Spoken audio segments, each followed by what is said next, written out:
Santo Niño. Pero talaga ang Diyos may piyesta ang ginawa. Sa Kanya nagmula yung piyesta. No? Ang piyesta na yan, mababasa niyo po sa Levitico 23. No? May piyesta po ang Panginoon. Levitico 33. Levitico 23. Pero ang topic po natin na the Feast of the Trumpet. Ito na pa.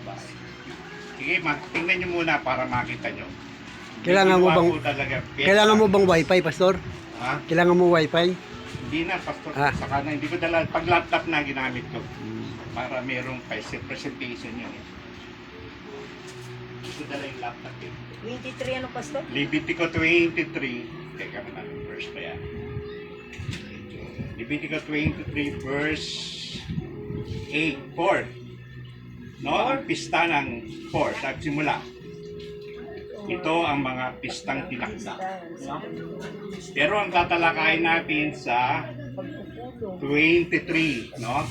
Pista ng mga trompeta. Mga. Sabi na rito, sinabi ni Yahweh kay Moises, sabihin mo sa mga Israelita, ang unang araw at ikapitong buwan sa araw ng papahinga. May araw na inyong banal na pagtitipon at ipapaalam ko sa pamamagitan ng tunog ng trompeta. Sa araw na iyon, huwag kayong magtatrabaho. Kayo ay magdadala kay Yahweh ng pagkain. Babalik po tayo sa bagong tipan. Dito po naman ay tatalakayin po natin ang huling trompeta. Sa 1 Corinthians 15:51 kagad. 15:51? Oo, 15:51. Isang hiwaga ang sinasabi ko sa inyo. Hindi lahat tayo mamamatay, ngunit lahat tayo babaguhin. Sa isang sandali, sa isang kisap mata, sabay ng huling pag-ihip ng trompeta. Diba? Merong huling trompeta ang sinabi rito si Pablo. No? Ang huling trompeta. Ang sagisag ng trompeta ay maraming sagisag. Kung ikaw ay sundalo, may pag-ising sa umaga upang mag-ready ng iyong kagamitan. Kung ikaw ay military, pati pagtulog, tinotrumpet yan. Kung military ka, kung ikaw ay sundalo. No? At pero din, sa pamagitan din ng trompeta, sagisag din ito ng gera. Pag ang trompeta ay tumunog, may ibig sabihin to ready to war. No? Kaya ang Diyos ay nagtatag siya ng tinayo niya yung Feast of the Trumpet. Ano ba sa atin ang trompeta? Ang trompeta ay sagisag ng paghahanda. Tinatanong mo ba sa iyo, ikaw ba'y handa na? No? Okay na paghahanda yan. Ikaw ay handa na automatically. Ang tunay na Kristiyano ay laging handa. Iba parang Boy Scout yan. You ready? No? You are prepared. Every Sunday, dapat pag sinabing Sunday, sabi niya, Feast of the Sunday, meron kasi tayong fiesta pang linggo. Ito nga yun po. Ang fiesta po ng linggo ay sinasabi you are ready. Kailangan maaga pa lang. Ikaw ay nakaplantya na, nakapagluto na, nakahanda na ang gagawin. Always ready, but sabi ng Diyos, kaya sinabi is Feast of the Trumpet. Always ready. Prepared. Kasi mamaya, hindi ka prepared, maiiwan ka. Amen. May pag-asa ba yung naiiwan? Wala pa rin. Huwag ka lang magpatatak. Ha? Huwag ka lang magpatatak. Ha? Huwag ka lang magpatatak. Ha? May iwan, wala ng pag-asa. May pag-asa pa? May pag-asa kung sa Panginoon. Kasi kaya nga sinabi, by the grace, wala kang problema eh. Pero hindi automatically yung grace ay panglaban mo sa yung kasalanan is no. Walang kinalaman doon ng grace sa laws. No? Pag sinatalakay natin ng laws, ang law kasi tinuturo ay ikaw ay makasalanan. Pag pinagsama mo ang law of the grace, doon naman ay tinuturo na ikaw ay may pag-asa. Laging ready. Sa law of the grace is connect. Kasi pag law of the grace, tinuturo ka lagi, you are your sins. Pag sinabi ka na naman ng grace, ikaw ay bayad na. Saan kayo? Sa bayad na, sa hindi pa bayad? Siyempre, Bayad sa bayad na. na. Pero kailangan nyo always ready. No? Before the ready God, kasi babaguhin lang tayo ng Diyos eh. Ito mundo na to, hindi totoo eh. Sa Mount of Olive, pababasa nyo sa Zacarias 14, yung Mount Olive na yung malaki. Dudulugin nyo ng Panginoon ating sa gitna. Lalatag yun. Yung Mount Olive na yun, dun bababa yung bagong langit. Pinalakay ko na yung mga isang taon na sa buong bagong langit, bababa ito yan. Palasyo po yun. Malaki. Nandun na po yung pasyo. Pag sinabi nyo, sa bahay ng aking amay maraming mansyon, malaki po yun. No? Kaya sabi ng mansyon, kung sabi ng mansyon, maliit ba yun? Malaki, di ba? Malaki. Maganda pa, maganda. Maganda po. Yung meron siya doon, Garden of Eden. No? Sa labas ng Garden of Eden, para dyan, kung titignan mo, meron nakatira din parang lungsod. Doon ilalagay yung mga naiwan na hindi naganda.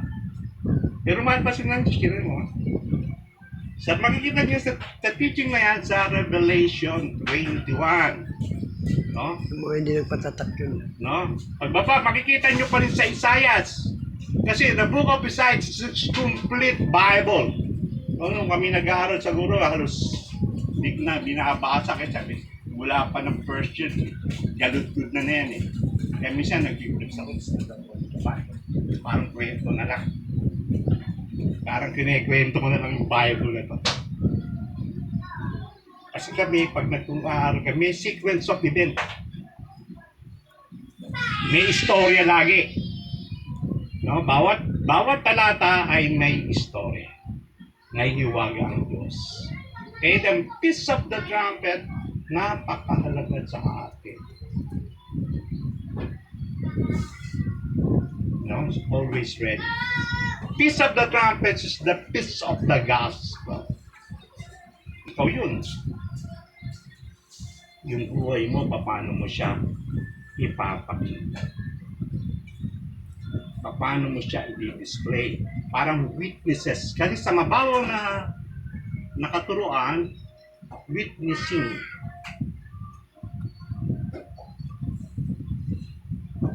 Pag nag-aaral ka ng mga universe teaching, yung mga passion show, how to do a modeling, ipapakita mo yun doon, all your character. You are the personality development. O personal development and personality development. Magkaiba, no? The personal development, itong panglabas.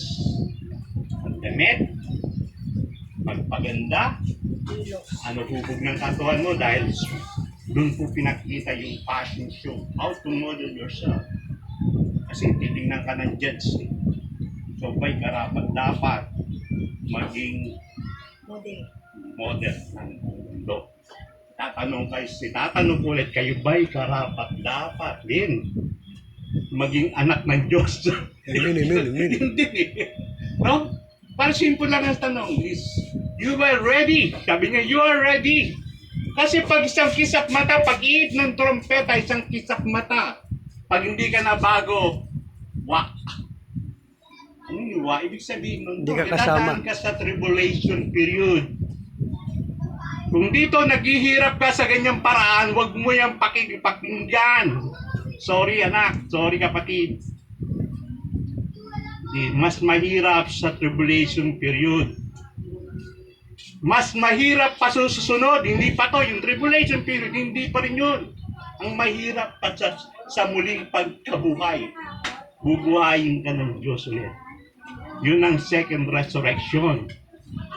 No? Ang second resurrection ay bubuhayin yung mga hindi nakasama sa rapture, hindi naghanda. Doon ka huhukuman. Ang tunay na Kristiyano at born again, hindi hahatulan ng Diyos. Tandaan yan. Amen. Saan mo ilalagay yung sarili mo kung hindi ka ready? Magre-ready ka ba o hindi? Siyempre, tanong, I'm ready. Simple lang naman. How to be a fellowship to God. Yun lang naman eh. How to witnesses of the God. Paano ba ako magiging model of witnessing? Paano ko ba ipakikilala ang Diyos sa tao o sa pamagitan ng sarili ko? Na kahit hindi ako nagpipreach the gospel, makikita mo sa sarili mo, minomodel mo na. Nagpipreach ka na. Nangangaral ka ng Biblia. Hindi po lang dito sa ang pangangaral sa pulpito ang bilang. Lahat tayo ay dapat alam natin kung paano lumakad sa mundo.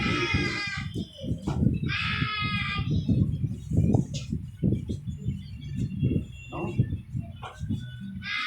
Okay, with grace, right? Sabi niya, ang grasya ay wala naman talaga God, wala naman pakialam ng Diyos sa iyo. Totoo naman.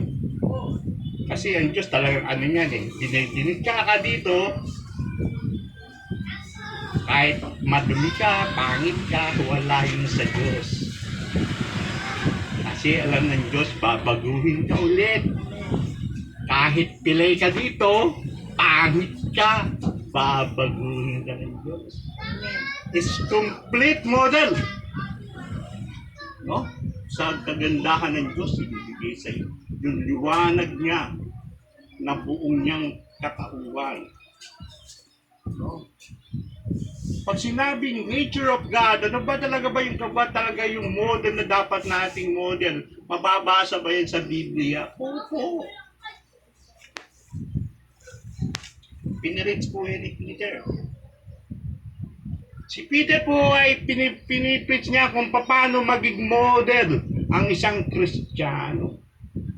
No, pagkat ibinigay kay Peter ang susi.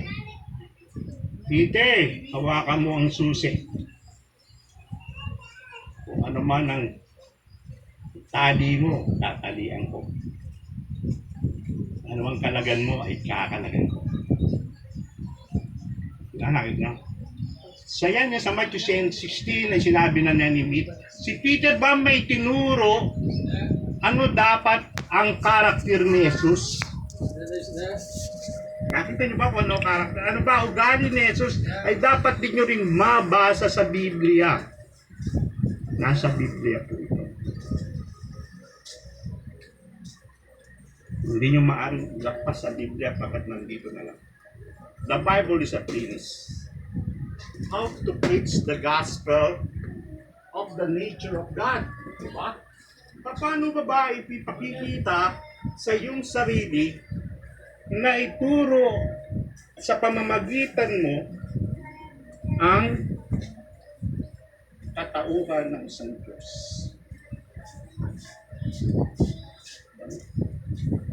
Si Jesus kasi, pag si Jesus dito, naging tao siya. Sinabi niya, wala akong kinalaman. Lagi siyang blank. Wala siya sinasabi kundi tinuturo kagad yung Ama. Lahat ng ginagawa ko, hindi akin.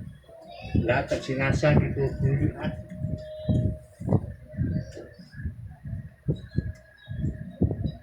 If you want to ready, maganda natin ang Bible. Na mapapasa po yan sa 2 Peter 1:13, 1-30. No? Paano tayo yung magiging ready? Sabi sa Peter, 2 Peter 1-13, 15 niya, no? Peter, 1 Peter. Kung si Peter ay nagsalita, nangangaral siya, ay tinuro niya yan ng tamang-tama. No?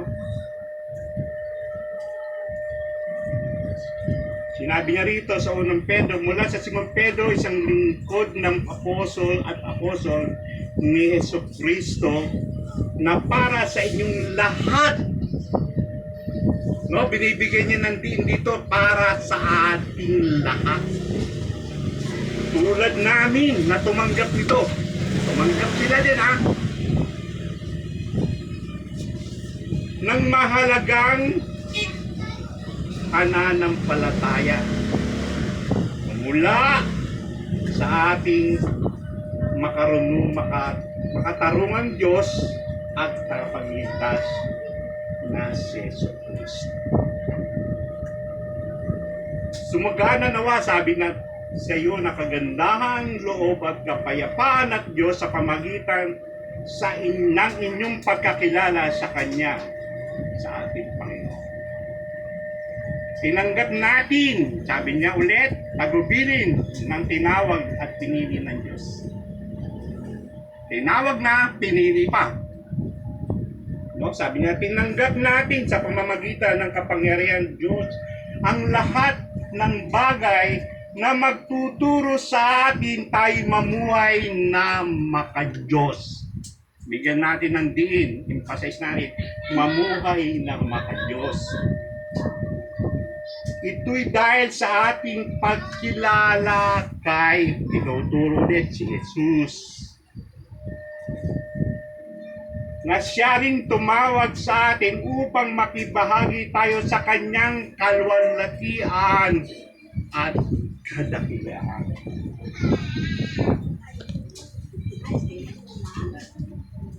Sa kanyang kalwalhatian, sa paparaan nito, binigyan tayo ng dakilang mahalagang pangako na makaiwas kayo sa nakasisirang pagnanasa sa sanglibutan ito upang mabahagi tayo sa kanyang likas bilang Diyos.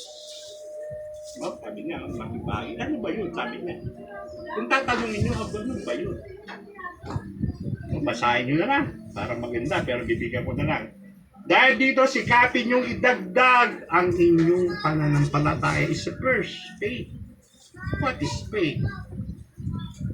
Faith is a substance, things no unseen, o hope for evidence of non-sin. Ang faith pala ay hindi isang nakikitang bagay, kundi ito inihintay. Pero kung ikaw ay Kristiyano, isipin mo nasa iyo na. Pag sinabi mo ng faith, you are the Son of God. Yes, amen. So you're always ready. Amen. Kasi yung faith, pag sinabi mo faith, hindi naman nakikita yan eh. Laging kang naghahantay, parang pangako sa pag-ibig lang yan. Simple. Pag sinabi sasagutin kita, lay mo na kagad po. Kunin mo na nga. Sige, God. Pag sinabi na sa'yo ng sweetheart mo, oo, bibigay ko. Parang eto na yung resibo. Kunin mo na. I-claim mo na kagad. Ano kulang? You pray. Pray na lang. Lord, sana may magbigay na tao. Hawakan niyo po ng puso. Yung tao iyo, hawakan niyo ng puso para makumpleto na po. Kailangan niyo na po ng panalangin. Kasi kung hindi mo i-display, how? Wala! Naghihintay ka lang ng resibo. Wala. Bakit? May kulang. Always pray. No? Atin araw-araw dito. Huwag matakot. Kahit 4 kayo, 2, 1, 4, 5, atin. Ano pa kailan po sa kanila kung maiwan sila? Diba? Kasi ang mahalaga tayo eh. Ikaw at ako tayo. Nandito tayo. Tapos ito pa yung susunod. Ano pa yung susunod? Idadag ko sa inyo ang kabutihan. Ang kabutihan, dadagdag yung kabutihan. Ano yung kabutihan? No? Ang kabutihan ng Diyos ay kapangyarihan. Kapangyarihan. Ang kabutihan ay isang kapangyarihan. No? Ba ibig sabihin nun, wala kong gagawin kundi kabutihan. Kasi oras ikaw ay gumalaw ng isang bagay kahit piso. Sorry anak. Piso lang yun ha. Nagkasala. Ano gagawin mo kung nagkasala ka? Kaya huwag kayong dadampot na bagay kahit nasa dyan. Nag-ibig ka, huwag nung pagnasahan. Kasi oras magkamali ka, ang banal na espiritu, isang iglap yan. Aalis sa'yo. Sayang yung 1 linggo mo na naman. No? Nandito ka na 1 linggo. 1 araw. What? Ay, patay. Kinakabukasan lang, Martes, ay Lunes. Wala ka agad. Sabi niya. It's your mouth. Yes, control yourself. No, yung patlo ay kaalaman. Ano ba yung kaalaman na binigay ng Diyos sa atin? Bigyan tayo ng kaalaman. Hindi karunungan, di ba yung karunungan sa kaalaman? Yung kaalaman ay binigay ng Diyos ay galing sa Kanya, hindi galing sa iyo. Ang kaalaman ay salita ng Diyos upang mag-control sa sarili mo.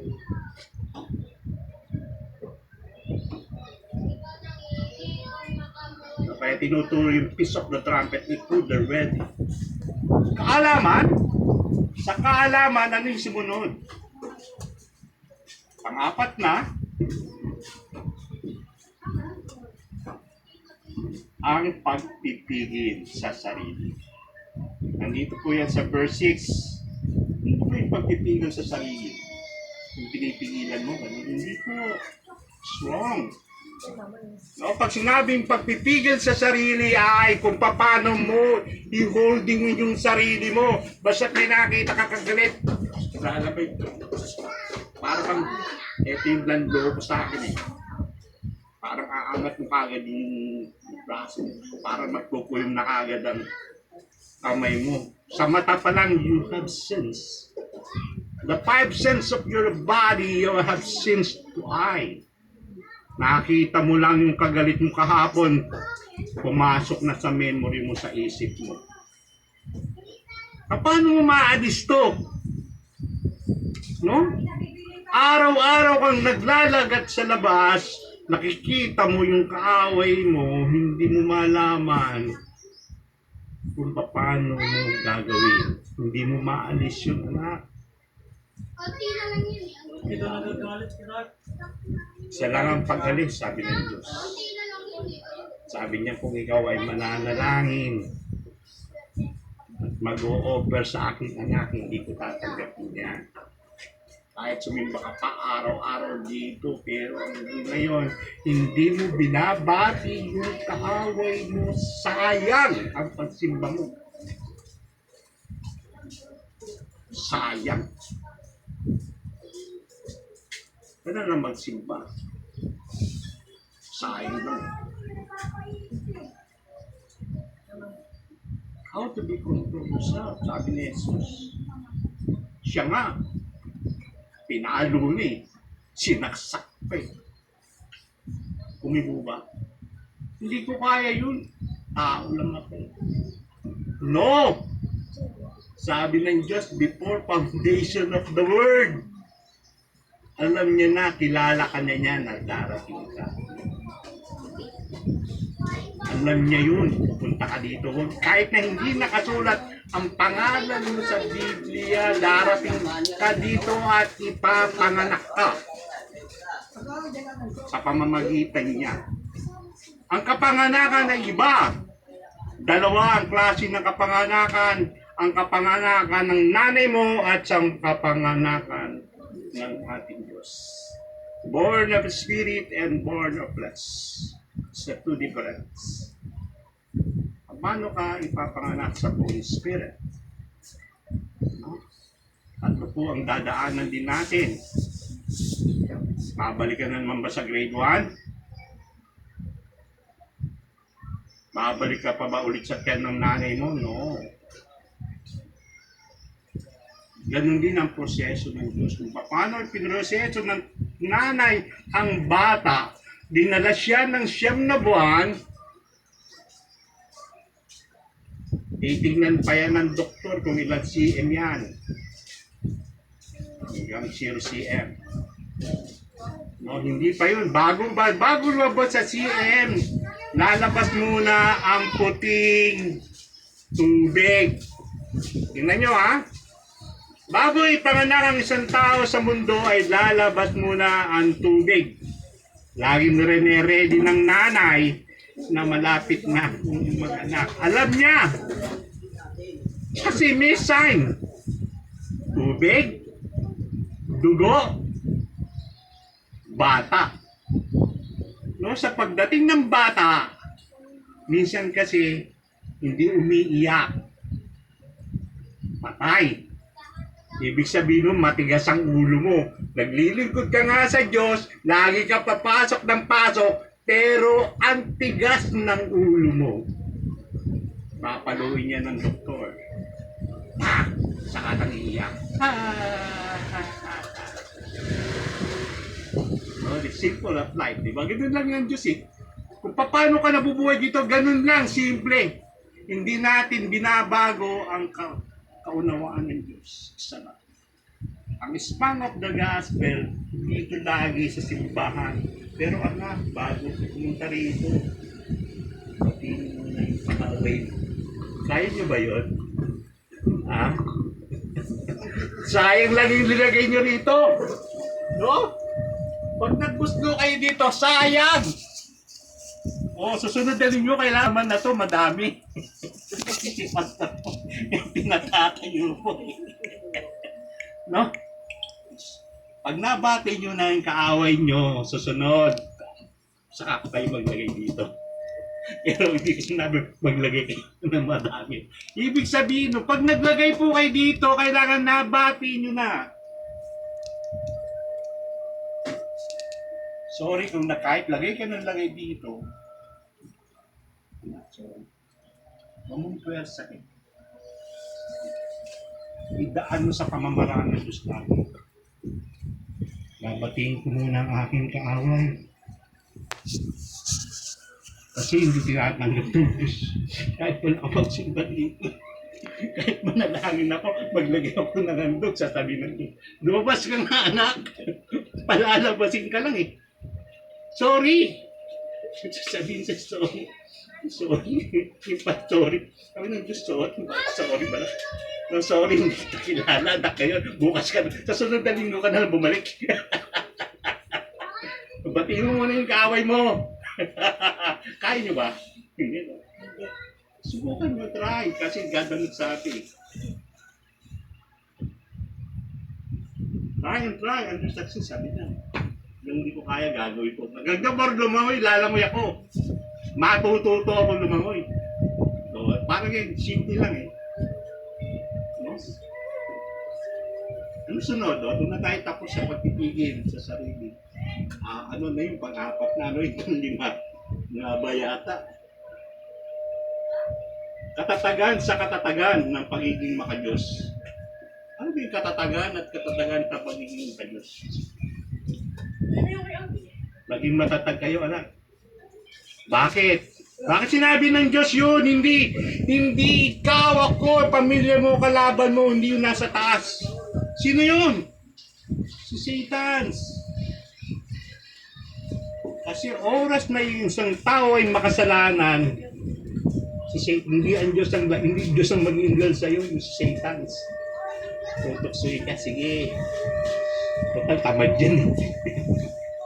Abusuin mo na. No? Si Satanas naman ang din magsasabi sa'yo. Sige, ano ka, bubulo. Kaya yung isip mo, magkakaroon yan ng pagkalito. Nagkakaroon tayo ng free will. No? Dahil matagal ka na nasa simbahan, ba't hindi ko kaya? Si Satan, lagi ako nabubugbog.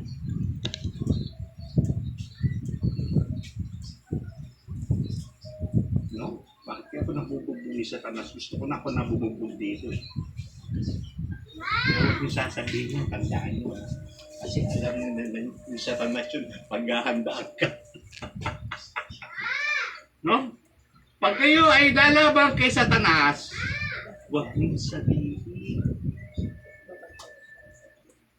Kasi kahit kanino, manahimik ka lang. Baka makita.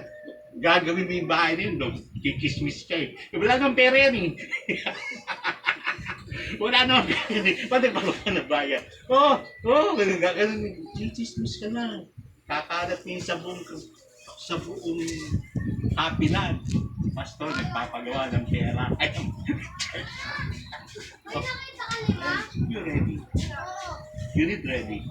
Huwag mong pagsasabi. Kung gagawa ka ng mabuti, huwag mong pagsabihin na, kapatid. Sabi ng Diyos eh, sinasabi mo eh. Then, nakuha mo na yung gantimpala mo.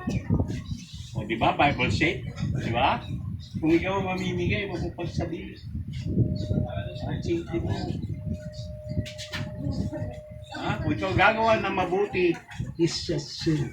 Huwag mong ipakikita. No? Kasi pag nakita ni Satanas siya, naasarin ka.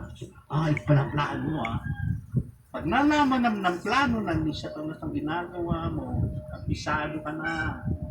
Sorry ka na. Ano gagawin mo yun?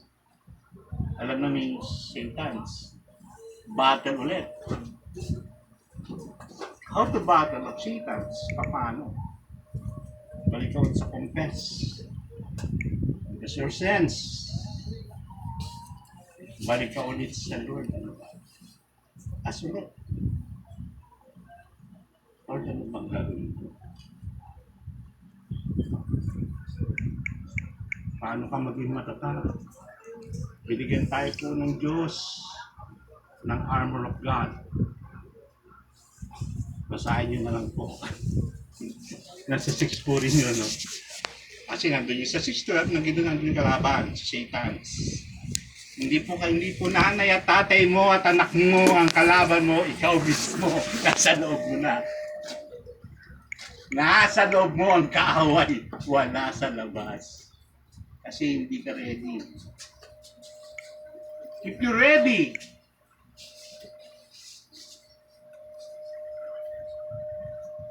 you ready? 5 na, no? 6. Ano ba yung 6? Pag-ibig sa kapatid. Paano ba ibigin mo ang kapatid mo? At paano rin ibigin mo ang sarili? At paano din ibigin mo ang Diyos? Pag-ibig sa Diyos, pag-ibig sa kapwa, at pag-ibig sa iyo. Huwag mong hintayin na hindi ka pansinin. No? Kasi hindi ka titignan ka. Pag ikaw may nanliligaw ka, makikita mo kagad yung maganda ka. Dapat ba ako dito sana mapakita na karapat dapat ako sa ligaw. Makita mo kagad, agresibo ka. Kaya ko yan. Sabi kahit na buwan, sabi nga lang yun, dati susungkitin ko ang buwan, ibibigay ko sa'yo. No? Dati pag ikaw nanligaw, haharanahin ka pa at iiwan ka pa ng tubig. Diba, Nay? Tama po ba? Simple ang pag-ibig. Paano ikaw? Sa pag-ibig mo sa sarili mo? Paano? Sacrifice yourself. Iba po yun, ha? Iba yung pag-ibig mo sa pag-iibigin mo, iba yung pag-ibig mo sa sarili mo.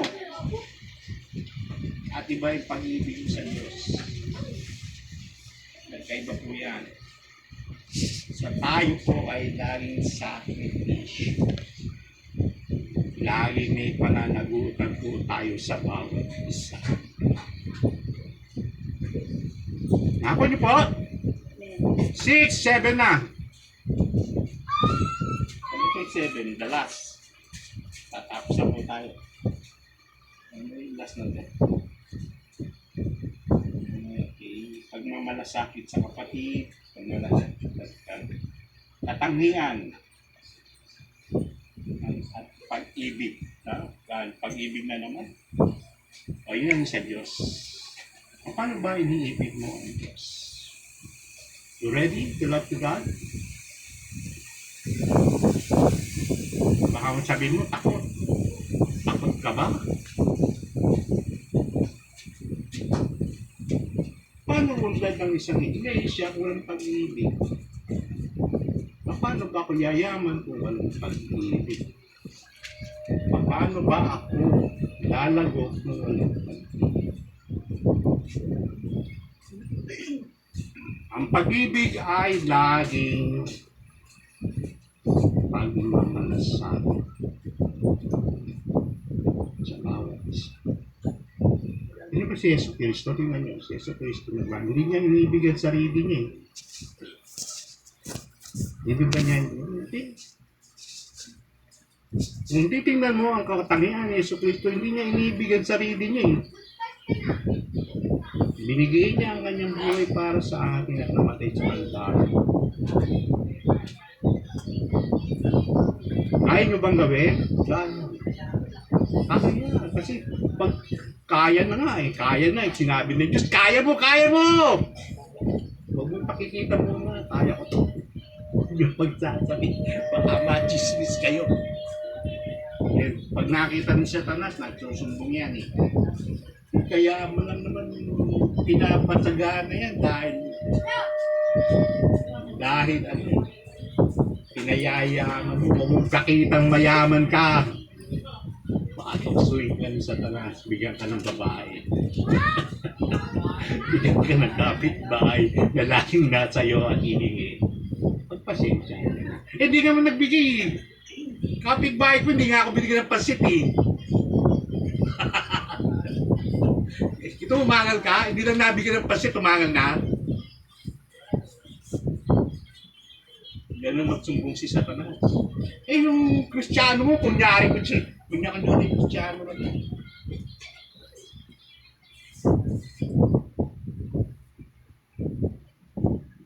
Sabi, kunyari Kristiyano lang, pakitang tao lang. How to display to you? The love and the love. Paano ba i-display? How to you motivate yourself? How to ready prepare yourself? How to get the piece of the trumpet to the last days to prepare yourself? Paano ba? Nasa inyo na yan. Sabi nga is transforming your rewinding your mind. Sabi ni Pablo, transform your body. Sinabi nga ni Pablo eh, magbago na kayo ng pag-iisip. At dalawa sinabi niya at magbabago ng ating pamumuhay bilang Kristiyano. Niyak na ba kayo? Naman. Dapat you always God's ever-working plan. Masaya kayo dahil ito na po ang last days natin. It's the last day church. Ikapitong iglesia na po tayo. No? Baka nakakalimot na po kayo. Kaya minsan ng spiritual amnesia ay nakakalimot. Baka laging makamundong, makasarili. No? Pagbaba ng bagong langit at lupa, ay baka hindi ka makapasok, baka inisip mo lang doon sa taas, pag namatay ka, gusto mo mamatay ka agad makapunta po, iba yun. Kasi iba po yung pag namatay tayo dito, baka doon. Bibihisan ka lang ng bagong katawang panlangit. So, ang dapat mong makakuha yung dalawa, katawang panlangit at katawang panlupa. Dalawa yan. Huwag mong isipin yung Pangkatong ng langit. Dalawang sitting, isa rito at isa doon. Makakuha ko is your price. Kasi pagbaba ng bagong langit at lupa dito sa mundo ulit na gagawin, baka pagkatawan lupa ka lang, doon ka sa labas, anak. Sasabihin sa'yo. Huwag kang papasok dito! Hindi para sa'yo to. Doon ka lang tigawalis. Tiga kanin. Ay sabi niya, ba't may nagtanim? Kasi hindi nagsikap dito. Doon pa lang, hindi na siya nakanin. Hindi na lang siya. Kita mo ang Israel, ginawa lang tiga dama, tiga bukas ng pinto. Dapat ang Israel, dapat sila yung nandun sa loob-looban ng kaharian ng Diyos. Sila ngayon nasa pinto, bantay na lang. Guardia. Gusto niyo ba yung guardia? O yung anak ng Diyos, iba? Parang si Superman, lumilipad. Wow! O, tiyo pa ni body. Glorification of the body. Lulusot ka rito. Aray, at sakit. The glorify of the body is lulusot ka rito. Kung gusto mo mapunta sa ibang bansa, sa Pluto, makakita na rin. Pero hawakan mo. Pero, kaya pinawak ni Jesus, hawakan mo. Tomas, meron niyang butas. Bakit pinakita ni Jesus pa yung butas? Sa totoo, bakit pinakita? Para ipakita, oy, anak, nagpapako ako. Kasi para sa hindi sa atin yun, para sa Israel. Anak, pinapako mo ko, i-reject mo ko. Ganyan din sa'yo. Makikita ulit sa'yo to, i-reject mo ako eh. Hindi ka nag-ready.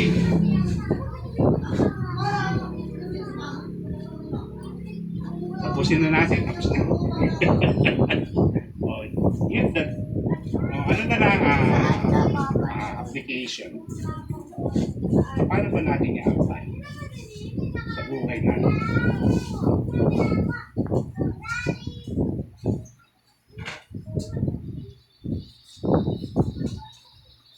Naging masunurin po tayo. Kung hindi na kayo kailangang utusan, hindi na kailangan manawagan pa si sister araw-araw na nanawagan. You are Christian, you are now. Hindi mo na kailangan puntaan mo na. Puntaan mo na yung kapatid, baka nakakalimot. Ikaw na magpunta. Tumasok ka lang na. Kid! Nakalimot ka na, linggo na. Lahat po tayo may pananagutan.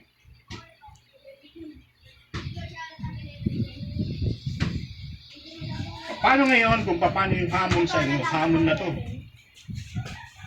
Application, display. Passion show. Prepare. Application na lang po. Hamon. Araw-araw na natin ginagawa. Linggo-linggo, hindi ko na kailangan tawagin ka. Hindi araw-araw pa sabi, maghugas ka ng pinggan, anak. No.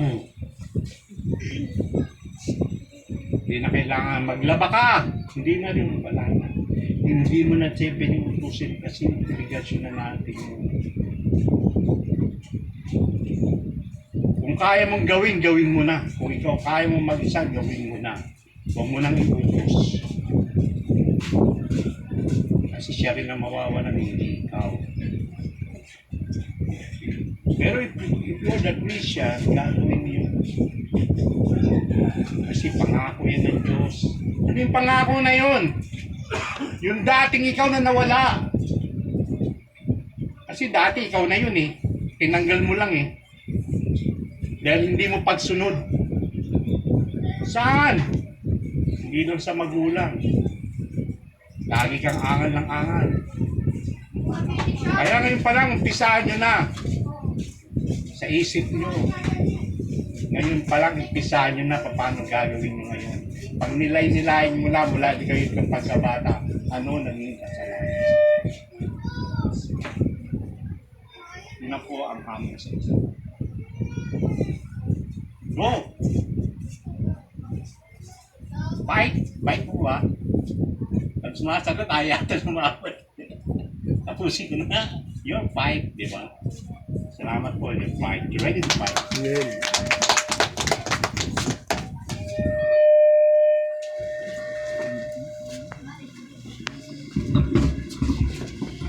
Bago na po tayo sa ating pagbibigay, sabi ng Malakyas, dalhin nyo ng buong buo ang kasampung bahagi para sa tanan ng Diyos upang matugunan ang ating